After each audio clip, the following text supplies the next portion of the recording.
So, hi, welcome back, everybody, to the outmarket.pro podcast. Got Jeffrey Clarke of Clarke Realty down in Tampa Bay again on the podcast. And we're going to talk about current market conditions, what we think is happening, never really know, and what we think is going to happen, and other real estate related topics. Welcome back. Thank you. Yeah, happy to be back. This was fun the first time, so I'm expecting to be twice as fun this time. Good. You're putting the pressure on me. Yep. Okay, so let's talk about where we were, where the market was 6 months ago, how you see it looking back on it, and where we are now. I still think we have some of the same conditions going on. What's happening? For sure. So, well, I'd say the biggest differentiator between then and now is we've received a little bit more clarity on where things might end up. At least the parameters have been more narrowly defined. Back in December, I think, was when we had our first conversation. And I mean, we still don't know today what the Fed's going to do on interest rates, but at least we have more insight. Back in December, are they going to do, 5 more hikes, 6 more hikes? Is it going to go up a quarter, 25 basis points a time? Or are they going to go back to 75 basis points? We had no idea. We hadn't seen a lot of very, how would you say it, positive news regarding inflation. Everything kind of remained to be seen. And we were entering into a market, as you and hopefully your listeners know, real estate, tracking the real estate market, you're always playing catch up. It takes, 30 to 60 days to close on a transaction for you to see what that home actually sold for. And so constantly you're playing catch up with the data. So going through December, going into 2023, a lot of the questions hovering were, okay, is inflation going to cool off? What is Jerome Powell and the remainder of the Fed going to do in regards to interest rates? How will that affect mortgage interest rates? Because they're not one-to-one, they're heavily correlated, but they're not one-to-one. And what's going to happen with prices? That's what all this stuff really boils down to, is people just want to know what's going to go on with their home's value. Is the market going to crash? Is the market going to boom? Is it going to be flat? And while we still have a lot of uncertainty today, a lot of those things have been given very useful context and information. I feel like we have a better grasp on it now than we did then. But yeah, definitely still in kind of a different market, different than what we've seen for the past few years anyways. Mm-hmm. I thought, and full disclosure, I bought a property and Jeffrey was my agent back in, that was February, March that we did the purchase. Mm-hmm. And I was really expecting prices to fall, mm-hmm. that with the rising interest rates, and we bought at the peak. It did come down a little bit from the time that we bought in February, March. Interest rates had gone up. The inventory was still constrained as it is now, mm-hmm. but I really thought prices were going to come down. And yeah. I don't think, have they come down any or just a little bit? Well, so day to day, you can find like micro data that you might see like what would you call it? Like it's almost like a lens flare, but for data. So like you might find hot spots on certain days where someone's manipulated the numbers. But if you look at a month to month or year over year basis, we have not seen a decline yet in our county. Now that's going to vary. This is all based off of either average or median. I have access to both of those numbers, so I'll give you whichever you feel more comfortable with. So take that with a grain of salt. This is for Pinellas County. Average or median sales prices. There's obviously going to be some neighborhoods or price points or style of homes that are going to get hit worse than others. But yeah, overall, in Pinellas County, we have yet to see a decline. Year to date, right now, the most updated data we have is May. June's data should come out in a little under a week. So we're working with up to May's accuracy of data. And as of May, the year-to-date appreciation for Pinellas County was 2.2% from January to May. May 2022 to May 2023, saw a 0.0% appreciation year over year, meaning we didn't gain anything, we didn't lose anything in May. And then April, March, February all saw positive appreciation year over year. in the order of magnitude of 2 to 4%. February was a little over 4%. March and April were a little over 2%. And then January was 0.0. So, and this is, what about nationally? Because our market in Florida is relatively hot compared to the rest of the nation anyway. Right. What about nationally? Are we seeing any increases or decreases in prices in general? It's so market specific. I push back a little bit. It's a good question to ask, and everyone asks the question, but I always push back on this question a bit because it's hard. It's hard to say. It's kind of like asking, how big is a fish? It's like, in all of the ocean, how big is a fish? It's like, well, you know, a whale shark is a fish. Some are big, some are small. Right. And so is a pinfish. And so, you know, markets like Austin's a great example. Austin has seen a decline in the median sales price. But Austin, and it's usually the markets that had the biggest booms during the free money, no inventory disease period that are seeing a little bit of pullback because they did get a little bubbly. Like, you know, and Austin was a good example because a lot of people were going there. Their prices, like, I mean, take this with a grain of salt. I don't know their market stats as well as mine, but I'm pretty sure their prices like tripled in like the ballpark of like a year and a half. And so they've seen a little bit of a decline in the average. You know, same thing with some of the higher price point areas of California. They're seeing a lot of people kind of pulling out and going elsewhere. So there's little markets that are seeing declines in the average sales price, but as a whole, nationally, we're seeing, you know, pretty comparable. Florida as a state, and Pinellas County tracks pretty well to Florida as a state, maybe even slightly more insulated because we have such high demand. But Florida as a tighter market is pretty consistent with this. Mm-hmm. And I understand that Pinellas County, which is St. Petersburg, Clearwater, up that way, that it's the most densely populated county in all of Florida. Is it? That's a fun stat. Yeah, that's odd to me, but really? I've heard it several places. I'll look into that. I mean, I wouldn't be surprised. It's, you know, people really want to be here. It's remarkable to me. Regularly in our business, we're seeing people coming from out of state or even other areas of the state to come here because we have sunshine, good times. You're close to the beach, especially if you think of like our offices in downtown St. Petersburg. And imagine being in St. Petersburg and what you have accessible to you within a 30-mile radius. You've got 5 of the nation's best beaches within driving distance. I could Sarasota. Yeah. And you can go straight to Tampa. Like you can go over the bridge to Tampa. You can go over the bridge to Sarasota. You can go straight across to Clearwater. Within 30 minutes of you, you've got 3 huge draws, and you live smack dab in the center of it in an up and coming bustling city. And that's not just the case for St. Petersburg. You could argue that for Pinellas Park. You could argue that for Clearwater itself, or Tampa, or Sarasota. This area just seems to be bringing in a lot of people, which is good because, well, good or bad, depending on who you ask, but it adds demand, right? So that helps keep prices up. So let's talk about inventory a little bit. Yes. What's happening with inventory? In Pinellas County? Yeah, let's start there. Yeah. And if you can speak to it more broadly. For sure. So pending inventory year over year, as in May in Pinellas County, was down 13%, 12.9 or something like that.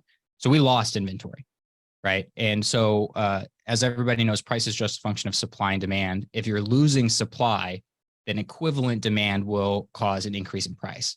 If you lose supply, but you also lose demand, as long as the loss of supply outpaces the loss of demand, you'll still see an increase in pricing, right? So we lost 13% of inventory compared to how many houses we had for sale last year at this time. And I think a lot of that is, I heard a phrase recently called, how did he phrase it? He said it's like locked in syndrome. And I think a lot of it is just a lot of people bought or refinanced properties at a 3.5% rate. And they're just like, why would I sell it? Why would I sell? Even if I want to buy a new house, which we're seeing a lot of, the payments are so low on the other ones. You just need to put a long-term renter in there and it cancels out on your next mortgage application. Rents are at relatively all-time highs. So yeah, very low on inventory. And that's, again, pretty consistent throughout the state and pretty consistent throughout the country, with obviously, you know, you're never going to have homogeneous data across a 300 million population country. But generally speaking, that's the trend that's being followed in most markets. Pardon, I keep playing with my lighting. I look really green. You look great on my screen, handsome as ever. Okay, thank you. I'll forgive you on that if you forgive me if I take a sip of my smoothie No, while you're go ahead. talking. No, go ahead. You see me drinking water. We keep this informal here. Yeah. So in order to resolve this inventory issue, I guess rates are going to have to drop back down, at least getting into the vicinity of the 4.5. I'd be, urge people to move. yeah. I don't know. I think yes, that would help for sure. I think if rates get down to with a 4 on the front end, we get a bunch more inventory, but I mean, demand is just gonna rip and roar if that happens too, So it's kind of, I really don't see a situation where we get a huge flood in inventory. It's hard. It's just a different market. And I know everyone's kind of looking for that because it's very easy to like clickbait on that title. Like, if inventory tripled, prices are going to go down. But the reality of the situation is, yeah, people would start listing some properties, maybe if rates dropped and if they were confident they could buy another property with a similar rate. But at the same time, that's just going to get eaten up by new buyer demand. So I think we're kind of in this transition point where, or maybe a new normal, especially in our market where there's not a lot of space for new construction. There's not a lot of opportunities for us to get a ton of inventory back. I do have one, the most compelling argument I've heard recently for how we might get a huge influx in listings such that the pending inventory is not decreasing would be, you've heard about this Airbnb collapse that people are talking about? Airbnb what? Collapse. That No. Okay, so there's been a lot of headlines lately, and this happens, it seems to be every 3-4 months. Some headline comes out about how Airbnb is ending the world and is all going to burn to the ground. But in a lot of these big metropolitan markets, Airbnb revenues are down compared to where they were last year. I think just a result of, money supply being lower, people's expenses being higher, doing exactly what the Fed wants is stopping discretionary spending. A lot of Airbnb stays could be classified as discretionary spending. So the most compelling argument I've heard recently for how are we going to get a ton more inventory into the market is people thinking that people who have Airbnbs who are now seeing decreases in their income aren't going to be able to float their properties and therefore might flood the market. And I ran some numbers on this, and please forgive me because I won't have the exact numbers, but I will have the relatively correct ratio. And I ran numbers for 2 markets in driving distance us that allow for short-term rentals, because St. Pete proper does not allow for short-term rentals, but Largo does and Tampa does. And so in Largo, when I checked, there was some like 850 short-term rentals. And there were, I want to say there was like 400 properties for sale when I checked it at that time. Kind of like a 2-to-1 ratio. In Tampa, I think it was like 3-to-1. And so you can imagine a situation where, let's say like COVID happened. When COVID happened for like 2 months or 3 months, Airbnb shut down. They weren't allowing anybody. And a lot of people only have their property in Airbnb. And there's reasons that's not a good idea. If you have a short-term rental, you should be on multiple platforms. But let's say you were, and let's say Airbnb disappears. You can imagine if all of that inventory flooded the market, what that would do for pricing. The problem with that argument, again, this was the best argument I've heard recently, was the more you look into it, the more cracks start to show. And versus even with decreased revenues, Airbnbs are doing just fine, way better than long-term rentals. I'll tell you anecdotally from, I have 2 short-term rentals that I manage a bunch of short-term rentals for a bunch of people, but I have 2 that are mine that I'm comfortable sharing numbers on. And my revenues are down from last year to this year a little bit, maybe 25%, which is, I guess that's not insignificant if you look at it off the top. But for comparison, I'm still netting twice as much, maybe 3 times as much, somewhere between those 2, as I would if I had it as a long-term rental. So yeah, my revenues are down, but my mortgage is still being paid, and I'm still cash flowing 2 to 3 times as much as I would if I'm a long-term rental. So is that house going on the market? Certainly not. And let's carry this exercise forward. Even if, let's say that the Airbnb does completely collapse and revenues don't just drop 25%, they drop 75%. Well, do I sell the property then? No, I've got a 3% rate on both of my Airbnb properties. Those become long-term rentals, and now they're still cash flowing. So I think a big chunk of those Airbnb properties don't hit the market, even if Airbnb's revenues do continue to decline. I think a lot of them, first off, I think a lot of them become rentals. Second off, all this doesn't happen at the same time. So the odds of you getting 3 times the inventory flooding the market in the same month is nonsense. Different people run out of money at different rates. And then the other thing that people don't take into account is if half of the Airbnb inventory falls away, what happens to Airbnb revenues? They shoot up, because just like with everything else, it's supply and demand. So if half the property, if a quarter of the Airbnb properties get listed, everybody else who stayed is now capturing their demand and is able to raise prices. And so it's kind of a self-equalizing thing. I do think some of those Airbnb properties, especially with self-management, like people who aren't professionally managing or aren't really involved with it, I think some of those people will end up long-term renting it. Some of those people will end up selling it. But the more you look at it, the less convinced I am that that's going to be what causes a huge increase in inventory. But we'll see. Again, no crystal ball. Big asterisk. I should have said this at the beginning, Mark. I do not have a crystal ball. I'm human. I am fallible. It's possible. You know, you should always make decisions based off of your own research. This is what I'm seeing, though. And I don't know that, I mean, there are some areas where people are cutting back. I think that new car purchases and used car purchases are declining, and those prices are going down. But I did hear in a podcast that international travel is still up. I recently traveled on Allegiant, which goes to these types of destinations from upper Midwest and Northeast. And the flight attendant said that every flight was booked solid.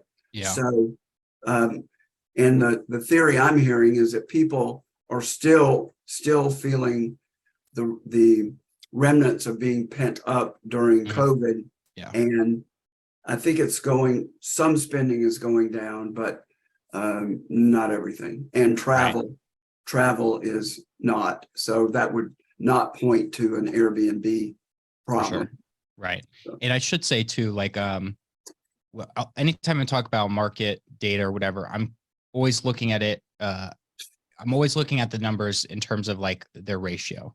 So we don't really need demand for Airbnbs to drop to have a decrease in revenue. Like I think actually by Airbnb's numbers, because the stock's public now, which is great. So you can get an insight into like their revenues. I'm pretty sure their revenues actually increased.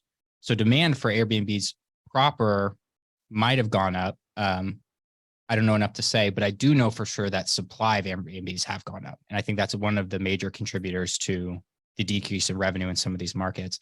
But that was going to happen. I've said this. I think I've said this to you. I've said this for the last 3 years, that it is ridiculous that I'll use my properties as an example again, that I could cash flow $500 as a long-term rental, or I could cash flow $2,500 as a short-term rental. In that world, why would you ever do a long-term rental? So you would expect that the market is going to catch up at some point. You'd expect that spread is too large. That spread is more than the additional effort and cost it takes to start an Airbnb. So people, of course, are going to flood in. Prices need to stabilize. We're figuring it all out together as a market right now. It's fun to watch, though. It's interesting. Let's move to the micro for a minute and talk about something that I'm sure we didn't talk about before. So let's say you've got a family, and let's just try to do a prototypical straight family. No, let's not. Just two kids. Two kids. Got it. All right. And we're ready for our first purchase. Walk us through what we should be looking for. And I know it's going to vary by family, but what are some of the things that as a new family, first-time homeowners, that we want to be sure we catch and don't miss? And I'm guessing there are more things that can bite you that you miss than finding things that attract you. Yeah. So what are some of the do's and don'ts as you're looking for what it is that you want and need? I could give a 4-hour TED talk on this topic. Okay. What? Well, let me repeat your question back to you to make sure I'm answering what you actually want me to answer. So you're asking what are risks that new homeowners should seek to avoid that may not be immediately obvious? And what to look for to meet your needs. Got it. Okay. Well, let's see. How do I'm trying to organize in my head what order I want to approach this. I would say the first thing to look at, the biggest risk is not actually thinking through that this is what you really want to do. I see that happen from time to time, and that's the biggest. You want buying a house to be a positive experience. You want it to build wealth for your family long term. You want it to be happy and joyous. You don't want to be stressed, have it cause pain on your family. You don't want to have to sell a year after you buy and take a loss. It's very hard, even in a market that's appreciating, to sell a home after a year of owning it and not take a loss, just with all the fees.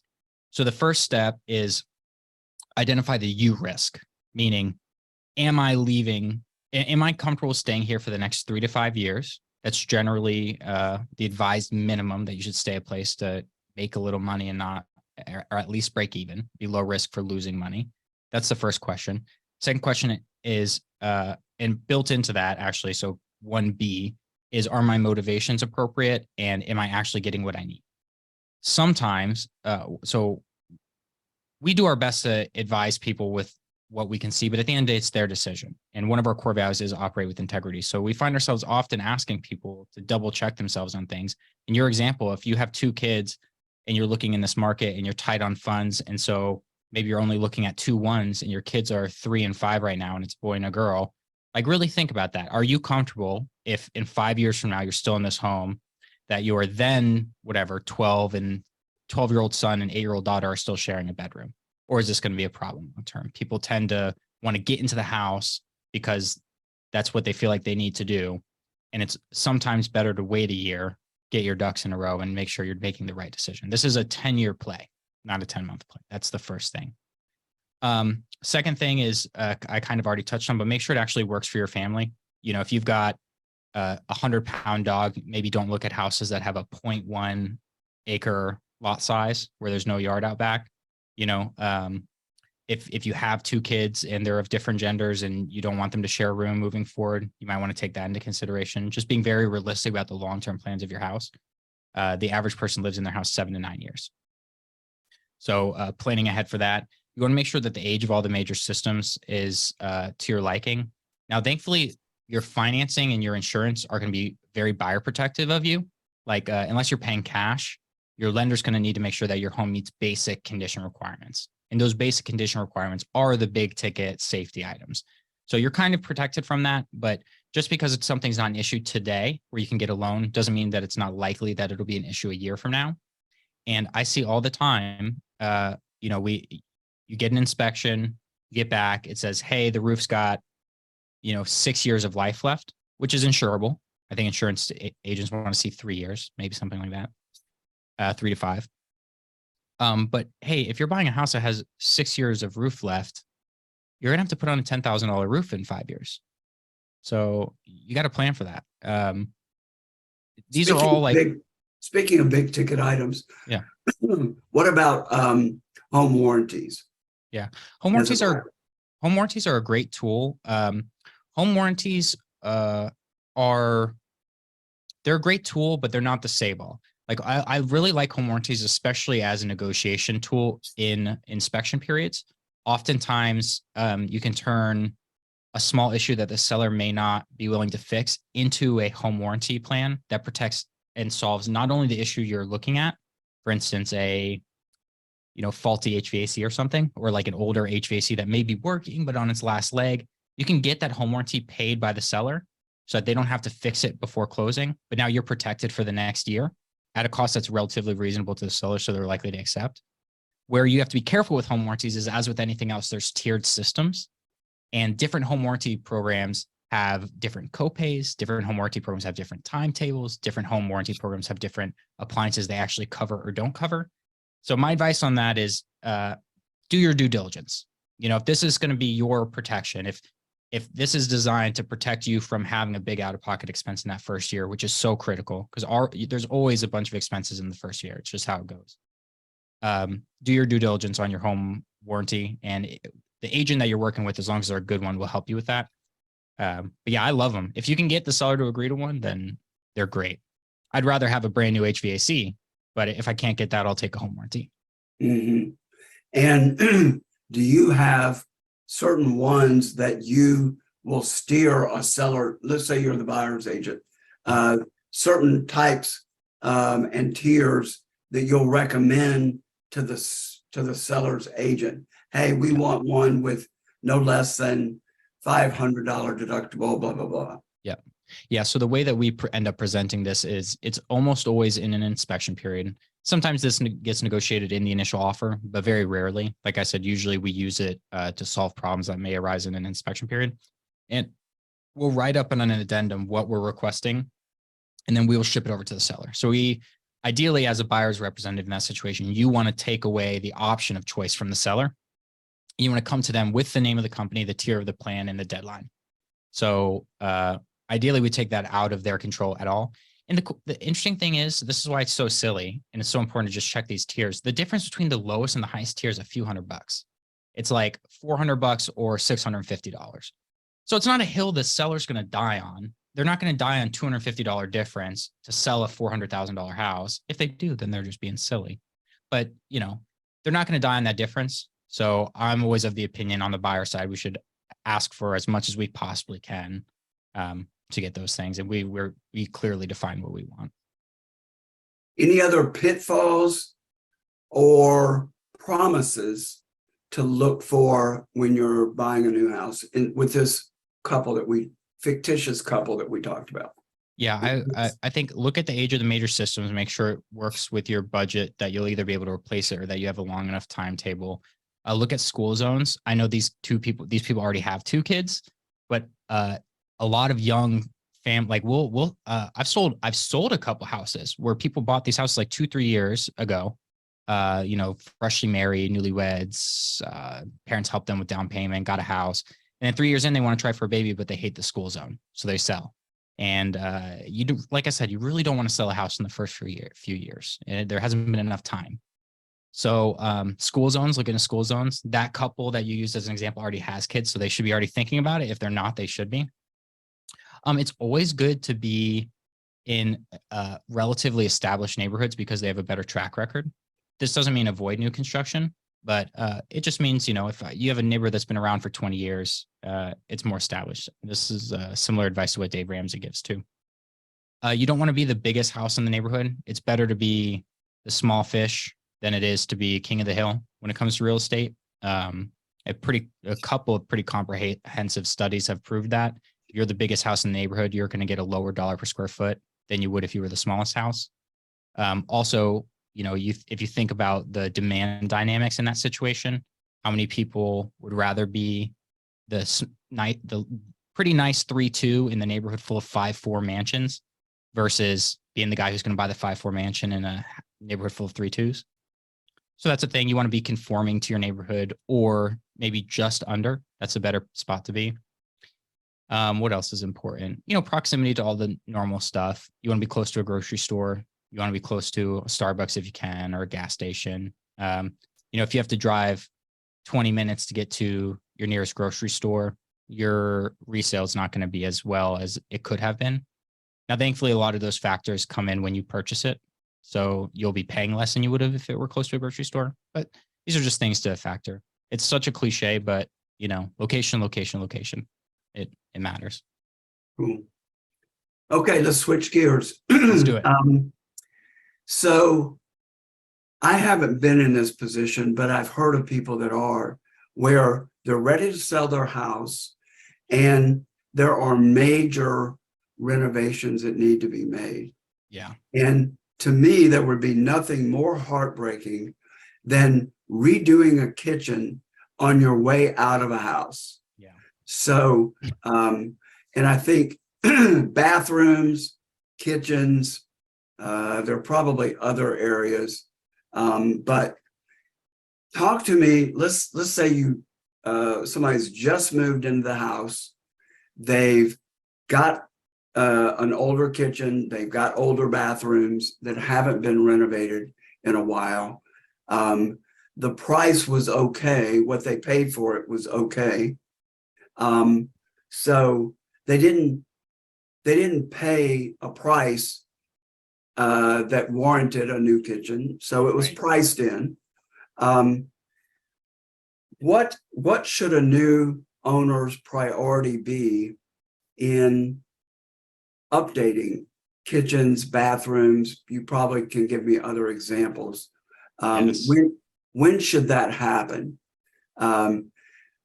Logic would tell me maybe as soon as possible so that you can enjoy as much of it as possible. But if you pick real trendy sorts of things, and the one real trendy item that I'm seeing all over the place is the barn doors going over, the bathroom door. And that's going to data, that sort of thing is going to date a house more than anything. So if you do that kind of trendy renovation when you first move in and you expect to stay there 10 years, then you've got another major renovation to do before you leave. So talk to me a little bit about renovations, especially kitchens and bathrooms, and anything else that usually adds value that we tend to do. I love this question. This is another one I could talk. I swear to God, I could do a 2-hour TED talk on this. So I'll provide context on the front end that, as with anything else, there's a lot of gray area in this discussion, but I'll provide a lot of context and a lot of opinion for this. On the front end of that, before I offer my opinion, I mean, obviously, if you renovate a kitchen, you'll make more money on the house when you sell it than if you had a non-renovated kitchen. Same thing with bathrooms or floors, major systems. When I say major systems, I mean kind of like the core 4, roof, electric, plumbing, and the heating cooling system. Those are the core 4. When you sell a house, you want all that stuff to be done to get the absolute maximum sales price of the property. Now, maximizing sales price does not always mean maximizing what's in your pocket. Meaning if those things aren't done, it's not guaranteed that, like if you spend 10 grand on a kitchen, it's not guaranteed you're going to make 15 grand in sales price. Kitchen and bathrooms, depending on whose study you look at, tend to be the closest to 1 for 1, $1 spent to $1 returned. A lot of the other ones fall closer. You don't get the full dollar back, but what you do get is higher likelihood of sale, lower days on market, different factors that could impact. So that's in a vacuum where at the listing table, how does your home sit? Now, your question was more about what to update and when, based off of, if you're living in it for a while, do you put trendy things in? And so I'll tell you, I've done, I've loved real estate in more ways than one. Like, obviously, I've been selling real estate for 10 years. I own this brokerage here in St. Pete. I also do Airbnb management. I personally own multiple investment properties that I've styled and designed and updated. I've flipped from bare bones, like literally concrete and studs, to a totally renovated house. I've done that multiple times. So I have a lot of experience in this. And so I'll touch the fad thing first. So you talked about barn doors. Here's my thought on barn doors. They're a non-issue, really. Like, that's one of those things where if you get into your house and you install a barn door because you like it and it's trendy now, that's great. Because when the time comes to sell, it's really not an expensive redo, right? Like, to change your barn door into a standard door, not a big deal. And because it's so not a big deal, even if you didn't do it, a buyer viewing it is not going to go, oh, I love this house, but those barn doors. Like, no, you can take them off the track. The tracks come out of the wall. You install whatever doors you want. That whole project's done either a DIY in a day, or you pay a handyman $1,000, something like that.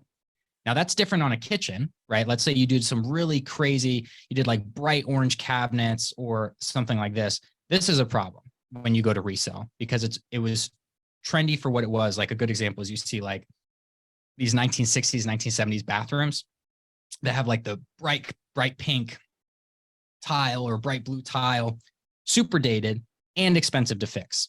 So, And by like, the way, I love those.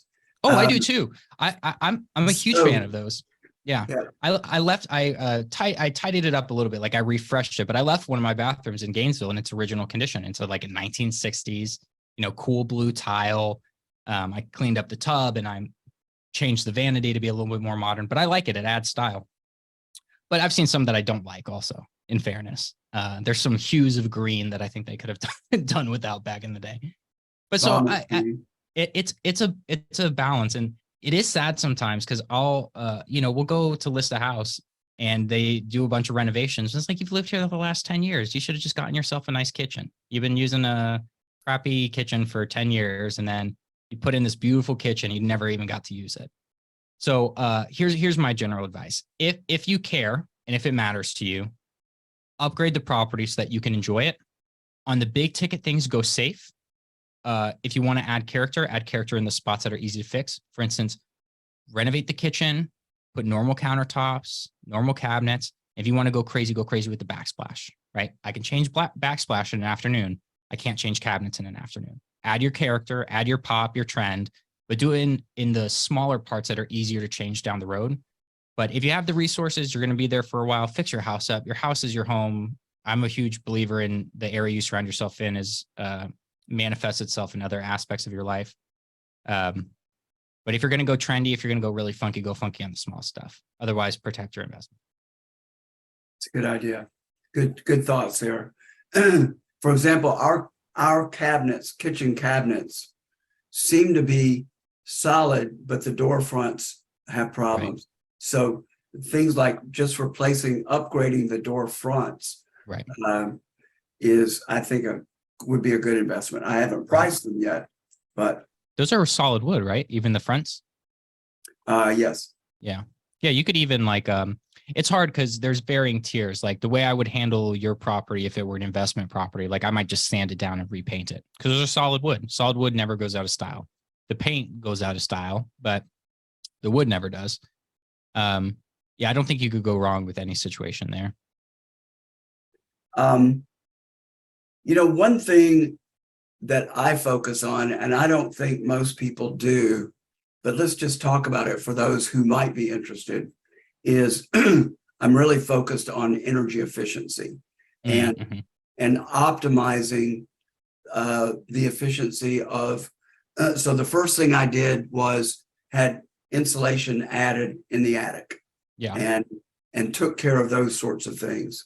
You should let people know your property has super gorgeous, very tall vaulted ceilings as well, with a ton of natural light. And so energy efficiency would be very front of mind for anybody in that kind of space too. So, yeah. And there's zero insulation in that vaulted ceiling. Yeah. So I'm working on that. But there are some appliances and some advances in appliances that can make things really energy efficient. So maybe I'll add some points here too, along those lines. There is a heat pump dryer now that uses 30% of the energy that an regular electric dryer uses. Wow. Because it's pulling in air from the space to help heat the clothes. It takes longer to dry the clothes, but if you're using 30%. Yeah, it's 1/3 of the energy cost, right? There's also now a heat pump water heater. So you're pulling warm air down here, especially warm air lately. from around the water heater to help heat the water.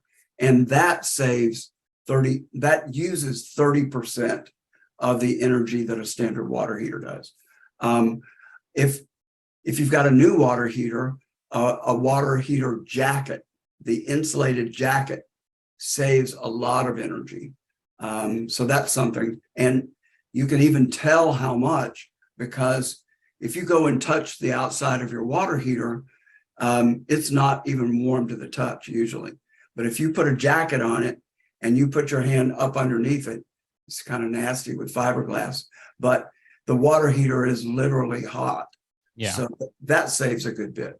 So focusing on energy efficiency, just in my book, is really helpful. I'm trying to reduce my living expenses so I can spend more on other things. Right. Now, also solar is getting a lot more reasonable. And for example, Tesla has a solar product. They have a solar roof that is tempered glass shingles that have solar panels integrated in with them. And they are not any more expensive than putting the solar panels up and a new roof. So if you need a new roof, it's comparable. And you can get solar panels either from Tesla or someone else that can dramatically offset your cost of energy. So talk a little bit about your experience with people's focus on that. My sense is it's not really a focal point for most people. Yeah, interestingly enough, so obviously I'm a big real estate guy. I'm also really into like personal finance and just trying to live the good life, right? And I hear more about that stuff in my personal finance spheres than I do in the real estate spheres. I would say, I mean, I'm struggling to recollect a time where energy efficiency of appliances has even been asked of me. If any, it's the closest to that is like, hey, how old is it? With the understanding that older ones are going to be less energy efficient. But it's very rarely, hey, are these specialty? But in the personal finance spheres, people are always talking about it because, to your point, it helps you reduce your monthly spend. Also, there's a general movement towards green, which is good. And so, reduced emissions, reduced energy costs, reduced spend. That's all a very good thing. For real estate sales, it's not as big of a question as it should be, but I bet that trend changes over time, just as the sentiment does change. The closest thing I hear to people asking me about energy efficiency is with windows. All of a sudden, you see old windows that are like those old, aluminum crank windows, and Right. then it's a conversation about energy efficiency, which is fair because those things seep energy out through them. So, but yeah, with appliances, not as much, although arguably should be. Solar panels are great when they're there as long as they're paid for. The problem with a lot of people's solar panels is they finance them.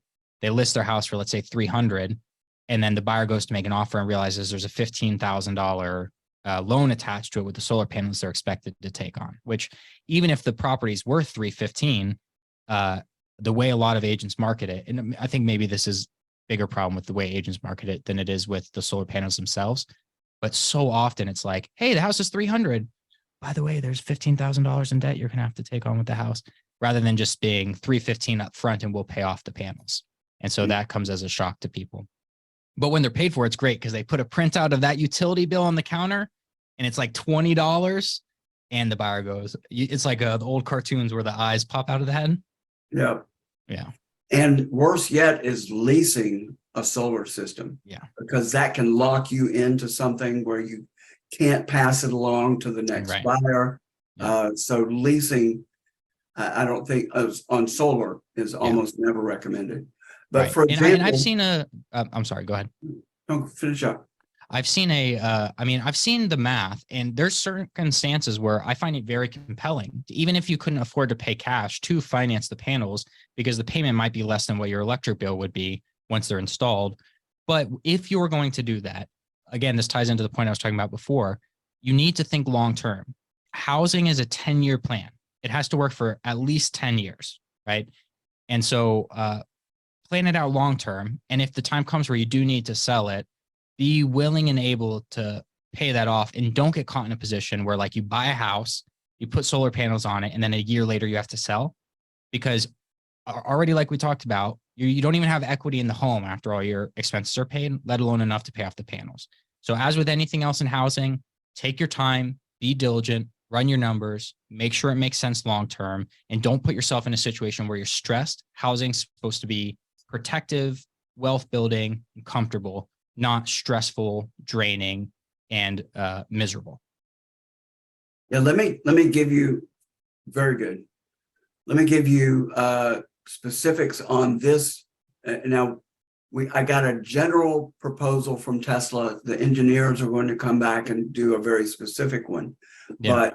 But our bill is let's say 250 average, about 1,500 kilowatts a month. And I asked them to size a solar system to take care of 100% of the energy needs after I reduce as much as I can and charge a Tesla. So enough solar to charge an electric car. And there are 30% tax credits. And that's not a deduction, that's a credit. And it will carry over. If you don't pay enough in taxes, it'll carry over. So total system price after tax credits was right around $20,000 with a 6-year payoff. Wow.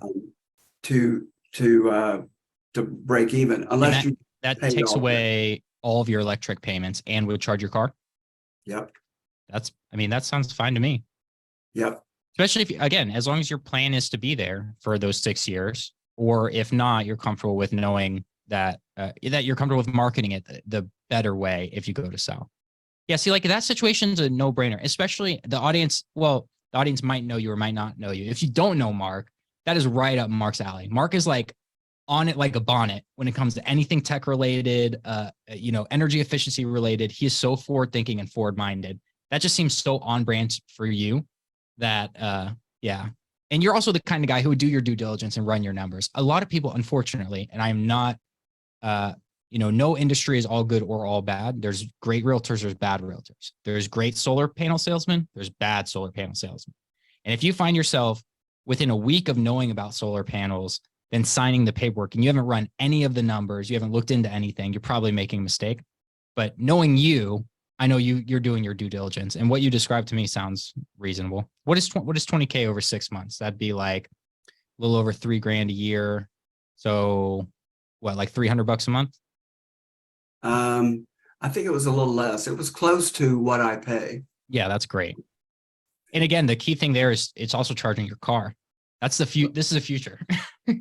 And I drive a truck. I spend probably $200 a month on gas minimum. And so that sounds like a good deal to me. I'm just waiting for the Cybertruck. So. Yep. And the first one rolled off the line late last week. I saw that. Trust me, I'm like number 60,000 in line on those registrations, and I watch all the news for it. I'm ready. When that happens, it happens. And people are like, well, why do you need a truck? Well, I'm a real estate guy, man. I've renovated 6 houses in the last 2 years, and so I need space to throw a bunch of junk in it. So the Model Y doesn't quite work for me, but the Cybertruck will.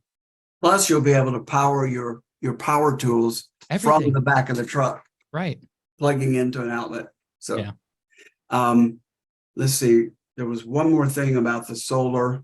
Oh, if you're in a tax-paying situation, the question is, would you rather pay taxes or would you rather add to your energy independence? Right. Yeah. And spend it on your family.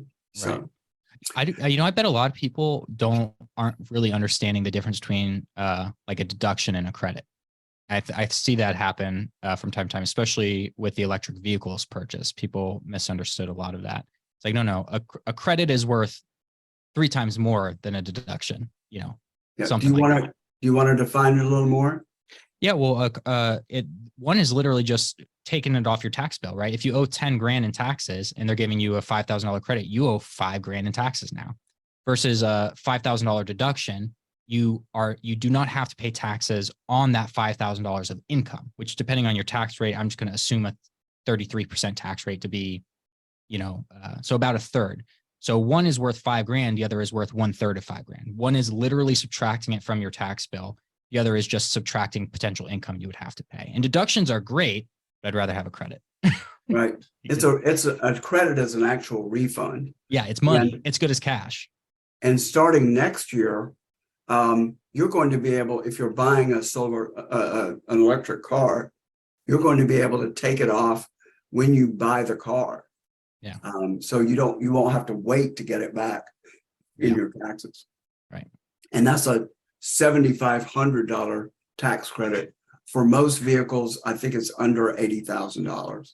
Yeah. And we're hoping that the high-end Cybertruck comes in right at that $80,000.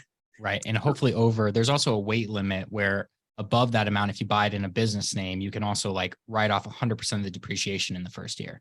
Right. So I mean, it makes it hard to not get a Cybertruck in the company name, really, when it boils down to it. But, yeah. Okay. So we're coming up on the end of our time together. Is there any message you'd like to pass along? And I do want you to give your contact information, but Sure. any substantive points, tips, Yes. thoughts that you'd like to share before we wrap up? Yes. So I'll start with my point. I'll end with my contact information. Does that work for you? Sure. Go ahead. Okay.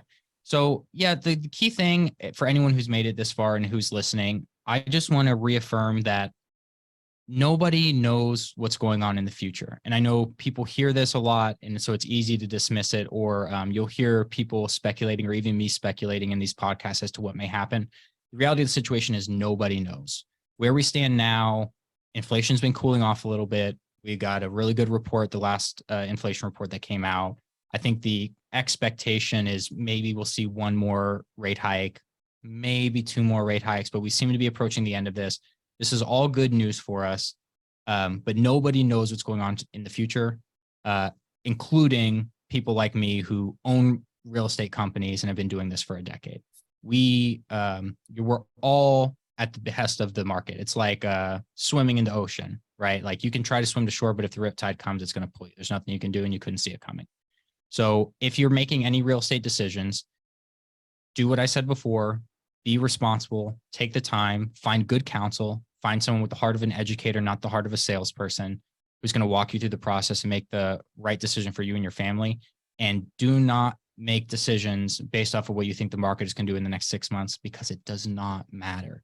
If you're buying a house for the next 6 months, you are not buying the right house unless you're doing like a flip, and then it's got to just scream profit to you. So that's the key thing. Be responsible. Trust your professionals who are trying to guide you through the process to make long-term decisions, and you will always come out ahead. Always, always, always come out ahead in long-term. And yeah, my information is I'm Jeffrey Clarke. I'm the broker owner for Clarke Realty. Office in St. Petersburg, Florida. We service everything within a serviceable distance from here, meaning if we can give you good service, we'll help you. That cutoff is somewhere about an hour. After that, it gets hard to be of any use. And you can find us by contacting the office number 727-404-0277, or going to Clarke Realty Florida, all one word, all full words, not FL, Florida, ClarkeRealtyFlorida.com, or Google Clarke Realty, and that's CLARKE. People forget my E. I had to buy the other web domain without the E, and it's like 10% of our web traffic comes from that domain, which is crazy, 1 out of 10. So, Mark, to you, I really appreciate this. I have so much fun with these. I know we just did a whole hour. No joke, I could be on here for 2 more hours. We could just I'm sure talk. So maybe we'll do another one in 6 months. And my prediction for the next 6 months is I think we'll continue to see a relatively flat market, maybe plus or minus 2%. And I expect that to happen for the next 12 months, barring any significant changes in interest rate policy or monetary supply. Right. No, you're such an excellent resource. And I really appreciate how you qualify things so that you don't give these broad statements that could come back and bite you in the ass.